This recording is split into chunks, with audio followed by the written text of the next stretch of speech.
আসসালামু আলাইকুম এভরিওয়ান, কেমন আছেন সবাই? আমি জেরিন আপনাদেরকে ওয়েলকাম করছি আমার ফেসবুক পেজ জেরিনস কিচেন থেকে। তো গতকাল ছিল আমার জন্মদিন, সেই জন্য আমার হাজব্যান্ড আমাদেরকে ট্রিট দিতে নিয়ে গেল ক্যাফে গুলশান রেস্টুরেন্টে। তো সেখানে দেখুন ফাইয়াজ কত দুষ্টামি করছিল, আর সে আমার জন্য একটা গোলাপ নিয়ে আসে, তো সেটা আমাকে দিচ্ছিল।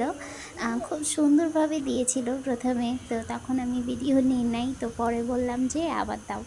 তো এই তো গোলাপ ফুলটা অনেক সুন্দর ছিল। তো এই তো আমরা খাবার অর্ডার করে দিয়েছিলাম। তো যেহেতু ফাইয়াজ একটু অসুস্থ, সেই জন্য আমরা বললাম যে না, দূরে কোথাও যাব না, কাছেই কিছু একটা খাই, চলো। তো আমার বাবা আবার আমাকে বলল যে আম্মু তোমাকে আবার আমি ফুলটা দিব। তো সে আমাকে আবার ফুলটা দিল। তো এই ছিল আমাদের খাবার। আমরা গ্রিল আর বাটার নান অর্ডার করেছিলাম। ফাইয়াজ যেহেতু অসুস্থ, সেই জন্য আমরা দূরে কোথাও যাইনি। ও বলেছিল আমাদেরকে বুফে খাওয়াবে, তো আমরা বললাম যে না, দূরে যাব না, বাবা যেহেতু অসুস্থ সেই জন্য কাছেই খাই। সবাই আমার জন্য, ফাইয়াজের জন্য দোয়া করবেন। আসসালাম।